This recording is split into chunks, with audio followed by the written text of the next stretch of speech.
Hi, everybody. It's Dr. M. I hope everybody's doing well. I miss all of you. I wanted to talk with you this week about being present and what that means. And I'm outside today because that's part of what we're going to do.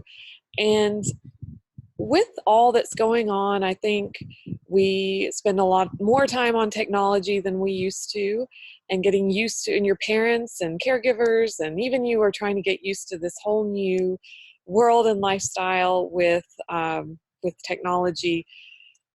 And we're trying to stay more connected with our friends and our family through technology. And I'm even guilty of this, where I think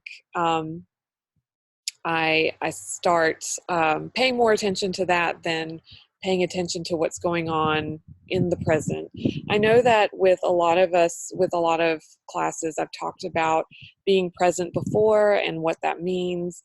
And so I wanted to talk about how important that can be right now during this time where, like I said, technology is taking over, and just being allowed to be present and to just be. So what I want us to start practicing is, and this is something you can definitely practice with your family, and especially if you go out for walks or you're outside and you just want to meditate and enjoy the peacefulness of outside, is doing a mindfulness walk. And so you can do this. You don't actually have to go on a walk, but it can be something that just really grounds you and brings you back to being present and feeling present. And one of the biggest things you can do, of course, is your deep breathing.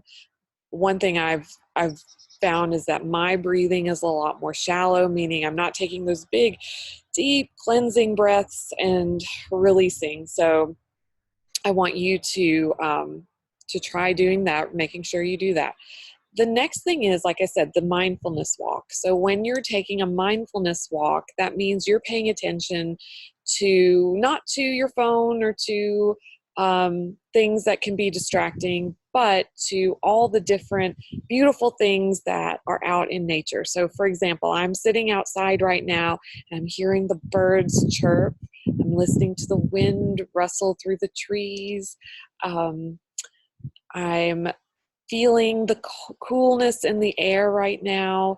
I'm a little worried that it's going to start raining on me, but that's what you want to do, is you want to take your five senses and start and use those and be mindful. And we're going to use that again in a little bit when I talk about another thing that you can do, especially to help you go to sleep. So as you're taking a walk or as you're sitting wherever you are, you want to start thinking about using your five senses. So the first thing I want to think about is the sounds that I hear. So I hear the birds chirping, I hear cars, and you can say this out loud as you're walking, and it just allows you to take note of what you're hearing, seeing, sensing, etc. So I hear the birds chirping, I hear the wind rustling, I hear the cars driving by on the street behind me. I hear dogs barking. I hear different sounds of birds. They're not all the same. I hear different types of chirps. Some are louder than others. The next thing is, what we hear, what we smell. I smell the cool breeze, and and sometimes you don't always smell something, but maybe somebody's barbecuing, or maybe you're walking by and you smell, different smells of houses. They're doing their laundry. So that could be another thing. Then, what do I taste? Well, there's not a whole lot I taste on the outside, but just thinking about it, I feel the coolness of the breeze on my tongue, things like that. Then what do I see? Oh my gosh, I see all sorts of amazing things. I see when the wind picks up in the trees, I see the beautiful swaying of the trees and the leaves. And I see the clouds moving fast. And again, I'm a little worried that it's going to start raining. And then touch, I feel the coolness of the breeze and the wind in my hair. So smell, sound. I have to have a cheat sheet because I can't always remember the five senses at the right time. So what I smell, what sounds do I hear, the taste, what do I see, and touch. So this allows you, like I said, to feel present, to be in the moment, and doing it with your siblings or your parents or whoever, caregivers, can be really helpful for them as well to feel present and in the moment. I also want you to think about, so last time we talked about anxiety and self-care, and we did progressive muscle relaxation. So this week, I want you to take it a step further. If you're still having trouble, I want you to keep practicing those things. But if you're still having trouble falling asleep, another thing you can do is visualization, and again, using those senses.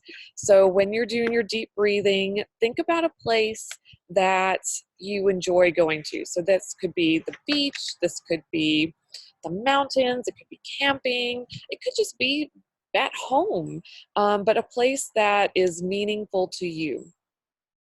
So let's say the beach, and you want to use your five senses as you're breathing in. Then think about what you're seeing, what you're smell. Then so name something in your mind, what you see, then what you smell, what you taste, the salty sea air, touching the sand or the waves, smelling, and the sounds that you hear. So going through your five senses um, and with the place that you're in. And that can be really helpful because again, you're taking your mind off of whatever it is that's on your mind, slowing it down with your breathing and your thoughts, and then going to a relaxing place. And I think that can be helpful for you too. Again, to parents, if your kids, and to y'all too, to kids too, if you need to talk with me, we can work on setting up a meeting. And remember, if you have any questions, your parents can always email me. And I look forward to hopefully seeing y'all soon.